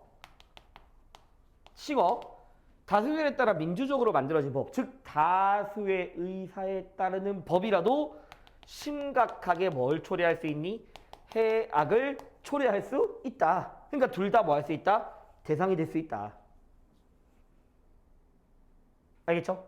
둘 다. 그래서 부정행할 수 있고 심각한 해악을 초래할 수 있습니다. 둘 다 대상이 아니다라는 표현은 틀렸습니다. 애초에 둘 다 민주주의 안에서의 불복종이라고. 알겠지? 민주적 체제 안에서 불복종. 당연히 민주적 체제는 다수결의 원칙 또는 정치적인 결정에 따라 만들어지는 거니까. 대상이 아니다. 틀렸어요. 지금 44분인데 한 문제만 더 하자. 한 문제만 더 하자. 왜냐면 13번은 되게 쉬우니까 13번까지만 하자. 13번 얘들아 이거 의식주? 맞지? 의식주에서 막 소비 관련해서 하는 사람이 글이거든? 왜 베블렌 기억나? 베블렌 그래서 내가 이것도 기출에 많이 나왔던 사람이야. 베블렌의 무슨 논에 대한 제시문이냐면 유한계급론에 대한 제시문. 유한계급론에 대한 제시문이야. 그래서 왜 베블런? 그래서 내가 이 베블런 효과라는 것 자체가 뭐였냐면 과시소비라고 했잖아. 과시소비. 과시소비에 대한 이야기잖아. 그래서 베블런에 따르면 산업사회에서 이 유한계급들은 사회적 명성을 얻기 위해서 지들 명성 얻으려고 정점에 위치하려고 그리고 그들의 생활 양식이 평가 기준이 되어지는 거래. 그 유한계급들, 표류자 계급들. 그래서 이 사람들이 자신의 명성을 드러내고 정점에 위치하기 위해서 뭐가 이루어지는 거야? 과시적인 소비가 이루어지는 거지. 명품 막 사고. 근데 그러한 모습들이 내가 그때 왜 모든 계층들에게 다 영향 미친다 했잖아. 이 과시 소비가 다 영향 미친다. 왜냐하면 인간에게 자기 보존의 욕구를 제외하고서는 경쟁적 비교 성향이 가장 큰 경제적 요인이라고. 경쟁적 비교 성향이. 그러니까 남들보다 잘 나가고 싶으니까 그 비교 성향 때문에 과시적 소비를 하고 있는 거야. 모든 계층들에게. 그래서 막 노력한다 했잖아. 맞지? 그래서 어떤 계급이라도 과시 소비 안 할 수 없다. 다 한다. 명성을 얻기 위해서 이거 할 수밖에 없고 과시 소비 할 수밖에 없고 드러나야 되니까. 증거로서 드러나야 되니까. 맞지? 이 베블레의 그림이다. 그러면 이제 과시적 소비로부터 완전히 자유로운 계층은 없죠. 어떠한 계급이라도 다 한다라고 했으니까. 없다. 자, 빈곤한 계층도 지 뭐 하려고 야? 명성 드러내려고 하는 거야. 애초에 과시 소비는 명성 드러내려고 하는 거잖아. 관련이 없다. X. 답은 2번이네요. 그 다음에 명성을 얻으려면 부가 필요하대. 그러네. 과시적 소비는 명성을 드러내기 위한 거고 그 안에서 뭐가 부가 필요하다. 부가 필요합니다. 네 번째. 유한계급의 과시적 소비가 그것이 명성을 얻기 위한 수단이고 아무래도 이건 다 누구에서 주도돼? 이들에 의해서 주도가 되는 거잖아. 맞지? 유한계급에 의해서 주도가 되는 거지. 그들이 하나의 평가 기준인 거니까. 그리고 그들의 모습이 사회 모든 계층들에게 영향을 미친다라고 했으니까 당연히 주도된다 하는 말이죠. 그래서 유한계급론도 되게 편하게 그냥 읽고 풀 수 있게 나왔어. 답은 2번. 자, 그래서 지금 47분이니까 조금 쉬었다가 이어서 바로 할게요.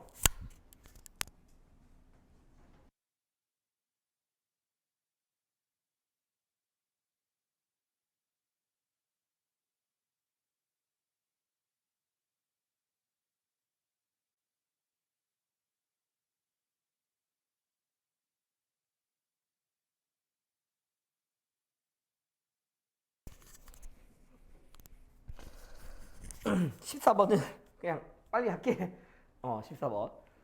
자, 다음 글의 입장에서 기억에 대한 해결 방안.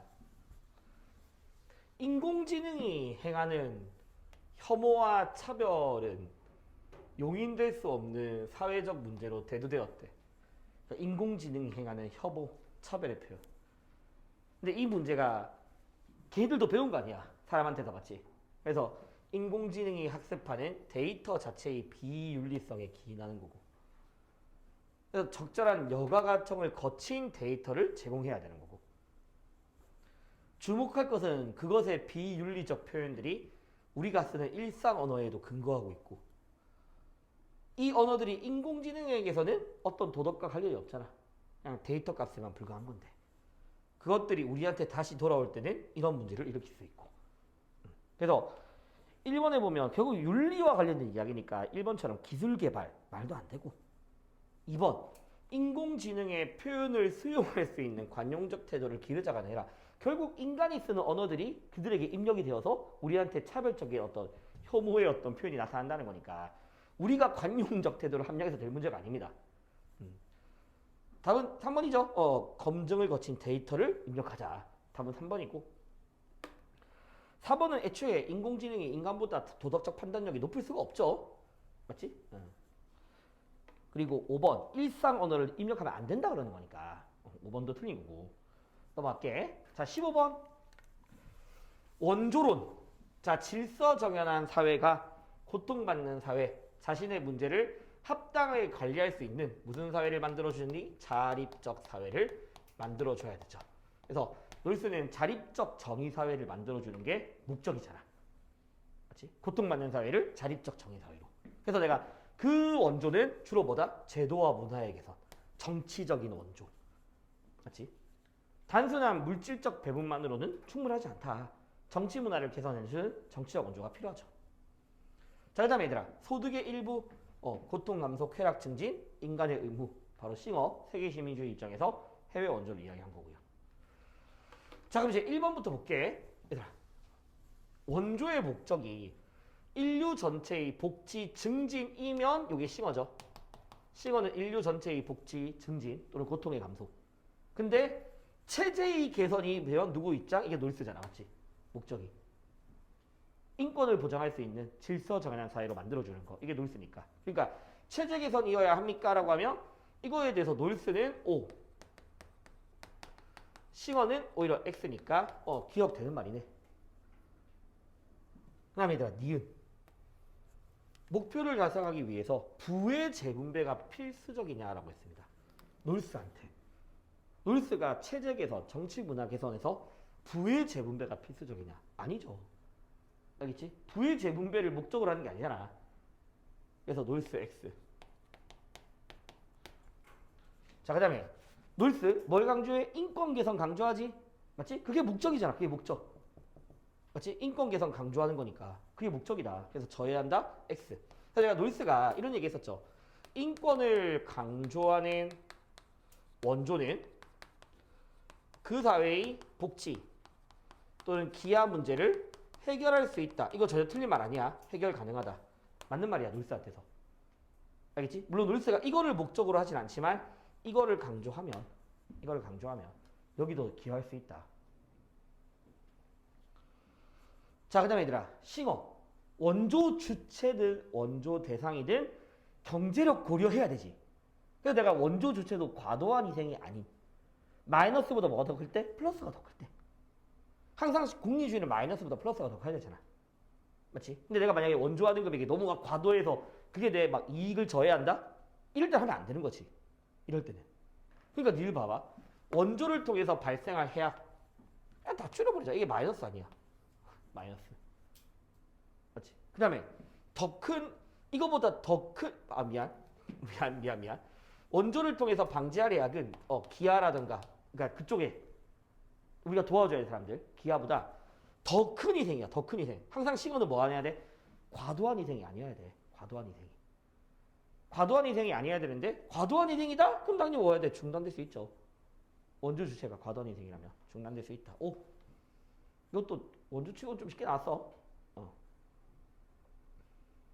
되니? 여기까지. 싱어. 답은 2번.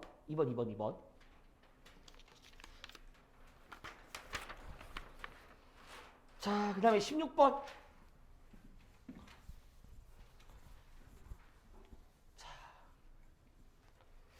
뭐 정보기술에 대한 정보사회에 대한 좀 부정적인 측면이 나올 것 같은데 일단 정부가 시민들을 감시하는 이런 파놉티콘 사회도 우려될 수 있대. 정부가 막 감시하는 거. 자, 한편으로는 이 사이버 공간이 현실로부터 독립된 에덴 동산이라고 낙관하기도 한대. 에덴 동산이라고. 그래서 물론 이 사이버 공간이 전자민주주의를 통해서 시민들의 참여를 더욱더 활성화시킬 수도 있어. 그냥 긍정적인 측면도 있는 거야. 긍정적인 측면도. 근데 하지만 사이버 공간은 인간 기술이 만든 또 하나의 현실 공간이고 정부가 빅데이터 기술 활용하듯이 시민들도 정보를 감시할 수 있대. 시민들의 힘도 커진대. 이처럼 이런 광장 역할을 담당함으로써 전자민주주의가 필 것이래. 전체적인 문장을 되게 좋게 보는 거네. 맞지? 전자민주주의. 그래서 시민들의 물론 뭐가 필요하대? 높은 의식이라든가 또는 토론 문화가 뒷받침되는 것도 필요하대. 그래서 어쨌든 이 글의 전체적인 이야기는 인터넷 공간이라는 게 전자민주주의 실현, 시민들의 참여가 더욱더 활성화될 수 있다. 그런 긍정적인 측면이 있지만 다만 조건은 시민들의 높은 의식 수준도 필요하다. 시민들의 높은 의식 수준도 필요하다라는 겁니다. 그래서 이제 이 칼럼으로 적절하지 않은 건데 1번 보면 시민들의 참여 필요하다. 맨 마지막 줄에 나와 있었죠.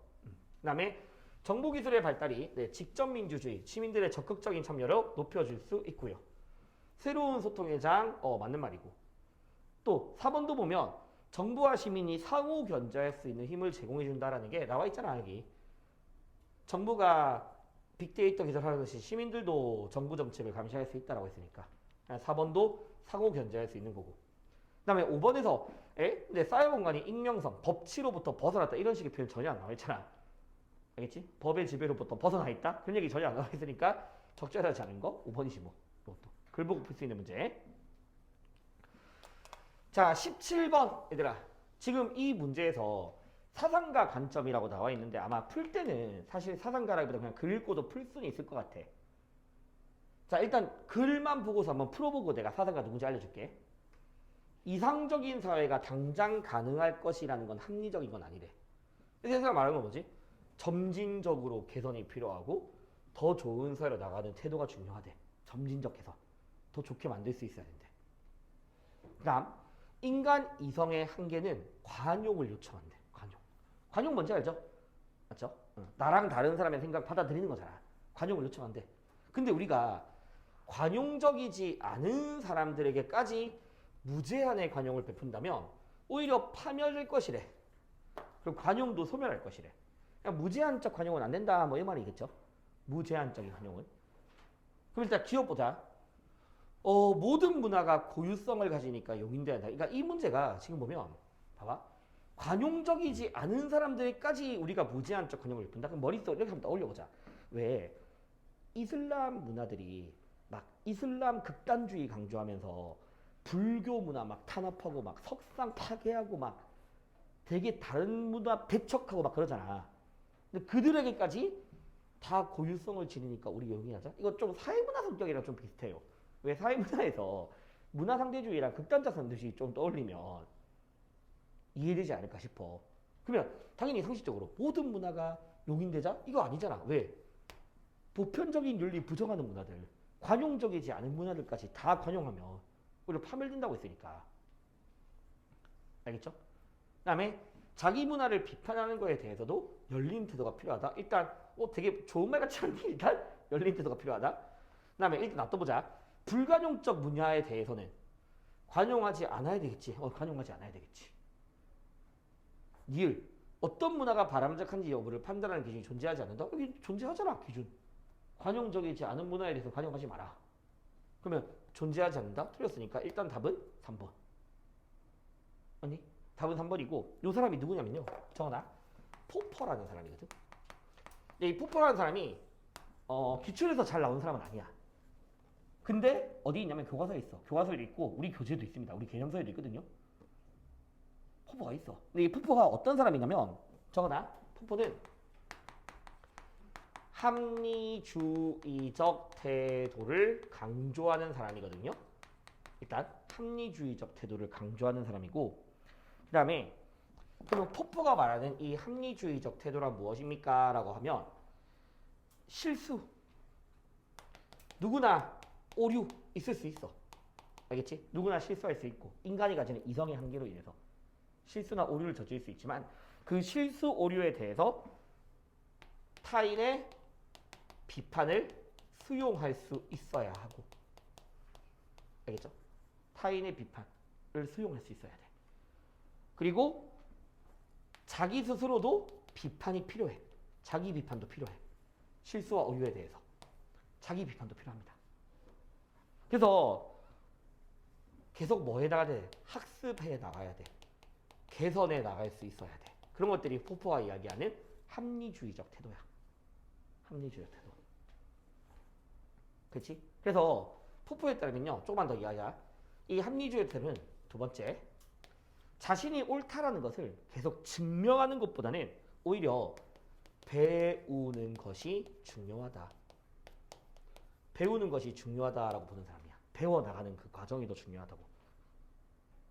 알겠지? 그 다음에 세 번째, 이 사람이 이제 관용에 대해서 이야기를 합니다. 관용에 대해서. 다른 사람을 받아들일 수 있는 그런 개방적인 태도.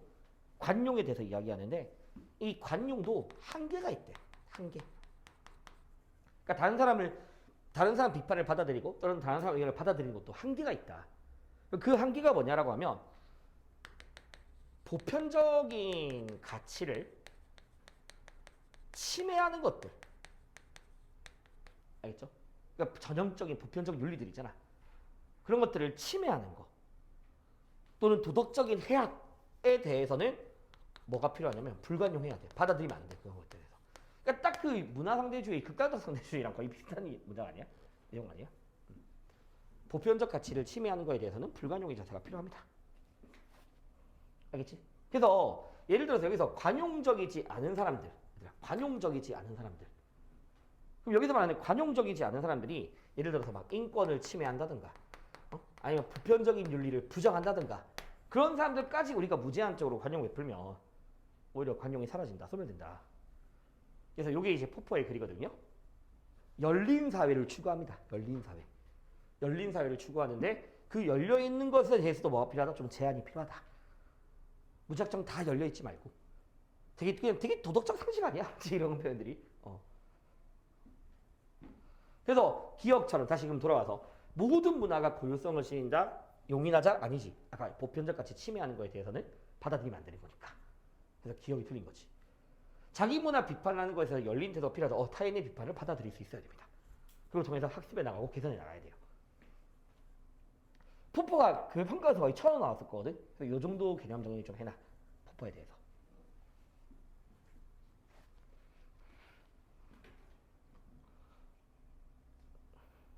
됐지? 자, 그 다음에 18번. 자, 이 사람은 또 어떤 사람이냐? 의사소통의 합리성 강조했던 사람. 합리적 의사소통 강조했던 사람. 의사소통의 합리성. 그래서 상호 간에 뭐가 이루어지는 거? 이해가 되는 거. 대화하는 거. 그래서 이 사람 누구니? 하버마스의 담론윤리잖아. 의사소통의 합리성. 자, 그래서 어떤 주장이 정당성을 갖기 위해서는 논증적인 대화. 즉, 담론. 알겠지? 이 담론에 참여한 사람들이 뭐 하는 거? 합의하는 거. 얘들아, 합의. 무슨 일치? 만장일치. 하버마스 만장일치라고 했죠? 담론에 참여한 모든 사람들의 동의야. 알겠지? 그래서 이제 주장의 정당성도 확보될 수 있고. 참여, 공론장. 공론장. 되니? 그래서 하버마스의 담론윤리거든요. 그럼 1번. 자, 얘들아 봐봐. 왜 토론 필요하냐? 그러니까 하버마스가 생각하는 토론이 필요한 이유? 밀도 마찬가지야. 토론을 강조하는 사람들은 왜 토론이 필요하냐면 인간이 이성이 가진 한계점 때문이야. 오류 가능성. 그래서 그런 오류 가능성을 토론을 통해서 뭐 해나가야 돼? 극복해 나가는 거야. 그래서 오류 가능성을 내포한 주장 제시하면 안 된다. 아니 틀렸어. 그런 것들을 통해서 담론을 통해서 그런 것들을 계속해서 검증해 나가야 되는 거야. 알겠지? 그래서 하버마스에 따르면 어떠한 주장이라도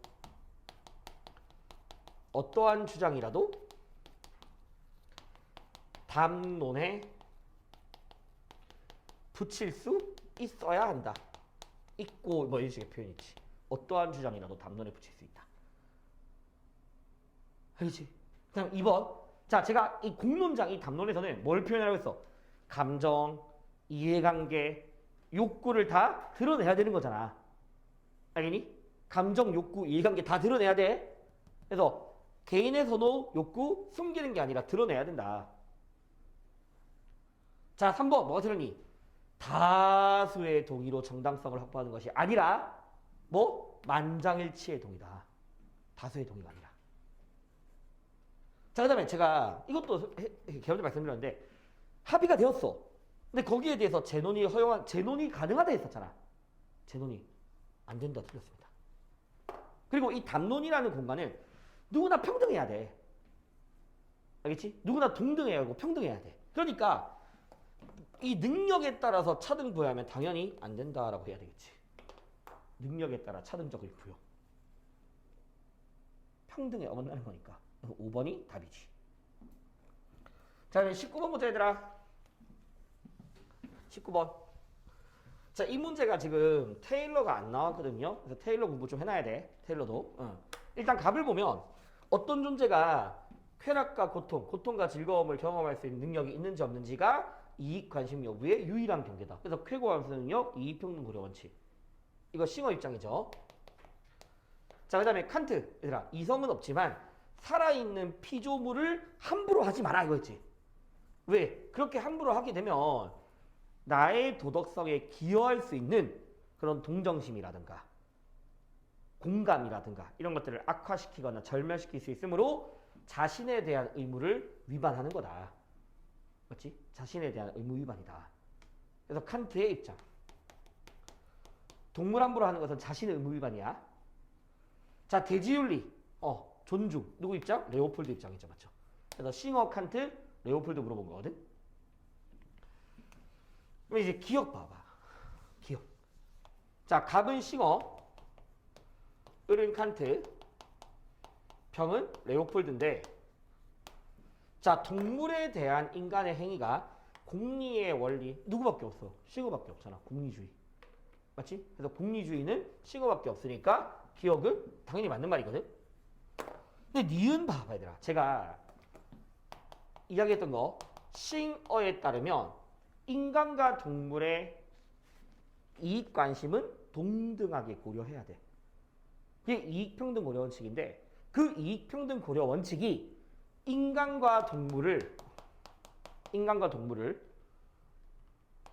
동물이 동등하게 대하는 것은 아니다. 인간 동물을 동등하게 대하는 건 아니야. 자, 물론 인간이 도덕적 지위를 가지고 있듯이 동물도 똑같이 도덕적 지위를 가져. 하지만 그 도덕적 지위도 뭐하지 않다? 동등하거나 동일하지 않다. 알겠죠? 인간과 동물이 동등하고 동일하지 않듯이 인간의 도덕적 지위와 동물의 도덕적 지위도 동등하거나 동일하지 않아. 이거 기억나지? 도덕적 지위가 동일하지 않다고, 싱어. 그러면 이제 봐봐. 니은 보면 모든 동물에게 인간과 동등한 부여하는 것은 옳지 않다는 당연히 칸트 입장에선 되는 거야. 맞죠? 애초에 칸트는 동물은 도덕적 지위가 없으니까. 인간만이 도덕적 지위가 있으니까. 근데 누구도 돼야 돼? 모든 동물에게 인간과 동등한 도덕적 지위를 부여하면 옳지 않다. 누구도 동의할 수 있어? 싱어도 동의할 수 있어. 심지어 있잖아. 솔직히 여기도 힌트가 있어. 모든 동물. 하다못해 싱어가 쾌고 감수 능력을 가진 동물들에 대해서 도덕적 지위 인정하잖아. 맞지? 그러니까 앞에 모든이란 말까지 굳이 넣어줬으니까 이거를 싱어 안 되겠네? 아니야. 싱어도 돼야 되는 거지. 이해되니 얘들아? 모든 동물에게 인간과 동등한 지위 부여는 옳지 않다. 싱어도 동의하는 편인 거야. 하여튼 쾌고가 없는 동물들. 이것도 해도 되고. 아니, 인간과 동등한 도덕적 지위도 부여도 잘못된 거고. 그래서 니은은 B가 되면 안 됩니다. 자, 그 다음에 어떤 존재가 생명을 지닌 개체가 아니어도 가질 수 있다. 그럼 여기서 누구만? 생명을 지닌 개체가 아니어도 지위를 가질 수 있다는 건 무생물도 가질 수 있다 이 말인 거니까. 여기서 무생물 이야기한 사람은 레오폴드만 있는 거니까 당연히 C가 되겠지. 자, 니을 보자 얘들아. 쾌고의 요구에 따라서 지가 결정돼. 이걸 기준으로 안 돼. 이거 누구밖에 안 돼? 이거 싱어밖에 안 되는 거잖아. 쾌고를 기준으로 이야기하는 거니까. 알겠니? 쾌고를 기준으로 보는 거니까 싱어밖에 안 됩니다. 그래서 D가 되면 안 돼요. 그러면 이 D는 어떻게 될 수 있냐면 이런 건 될 수 있지. 봐봐. D 선지가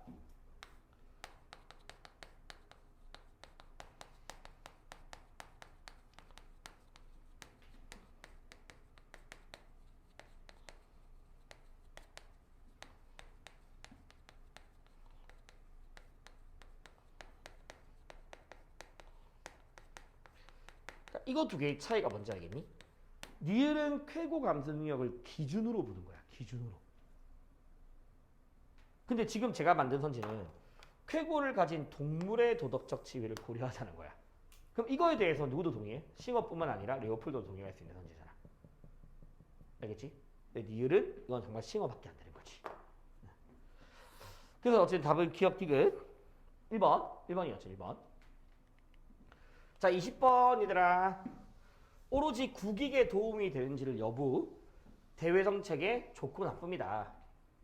그래서 이들은 얘들아 이 분쟁이라는 게 뭐 때문에 발생해? 오로지 국익 추구 때문에 발생하는 거고 그게 자기들한테 이익이 된다고 생각하기 때문에 전쟁을 하는 거야. 그래서 이 전쟁이라는 게 뭐와 무관하다? 아까 도덕과 무관한 겁니다. 자, 그 다음에 이들도 뭐가 존재하니? 평화를 실현할 수 있죠. 그 평화를 실현하는 게 뭐였다? 세력균형 정책 또는 힘의 균형이죠. 그래서 세력균형 정책 또는 힘의 균형이라는 걸 뭘 통해서니? 군사력을 늘린다던가 아니면 국가 간의 동맹을 맺는다던가 그래서 이런 군비 증강과 동맹을 통해서 전쟁을 억제할 수 있고 이게 현실주의 입장이잖아. 현실주의 입장. 힘의 균형 이야기하고 있으니까 현실주의고요. 자, 을을 보면 나를 보면 이 국제기구나 국제적 규범, 국제법을 통해 해결할 수 있대. 국제기 국제법. 왜냐면 이들에 따르면 전쟁, 분쟁의 원인은 개별 국가들의 제도로 인한 오해 또는 상대국에 대한 무지, 오해들로 인해서 나타나는 거니까 다 같이 모여서 대화하면 돼. 그럼 다 같이 모여서 대화하면 되고 이런 것들 내가 뭐라고 한다 했었냐면 이상주의자들의 집단 안보 전략이잖아. 집단 안보 전략. 평화를 실현하기 위한 방법으로서 현실주의는 세력 균형 전략, 이상주의자들은 집단 안보 전략. 요거를 기억하면 돼. 그래서 밑에 보시면 평화는 이성적인 대화 협력 그리고 국제기구 등의 노력을 통해서 달성될 수 있는 거고 근데 현실주의자 입장에서는 저런 국제법이나 국제기구는 결국 힘의 논리에 의해서 무시할 수밖에 없다. 영향력을 되게 간과하고 있는 게 현실주의고.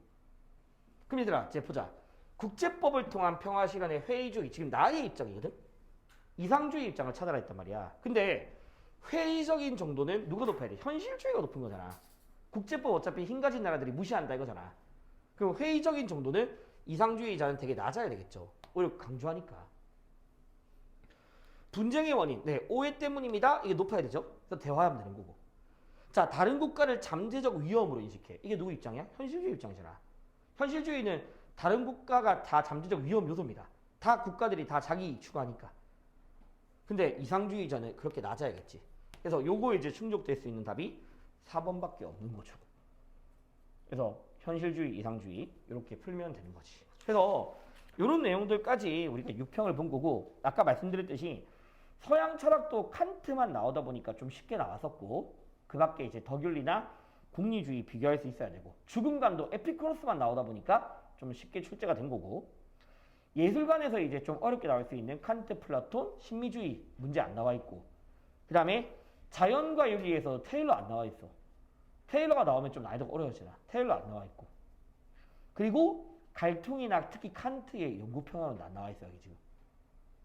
칸트 갈퉁 연구평화로. 그래서 이런 내용들이 좀 많이 빠져 있는 편이야. 많이 빠져 있으니까 나머지 내용들도 좀 정리를 하셔야 됩니다. 그래서 여기까지 해서 6평 마무리할게.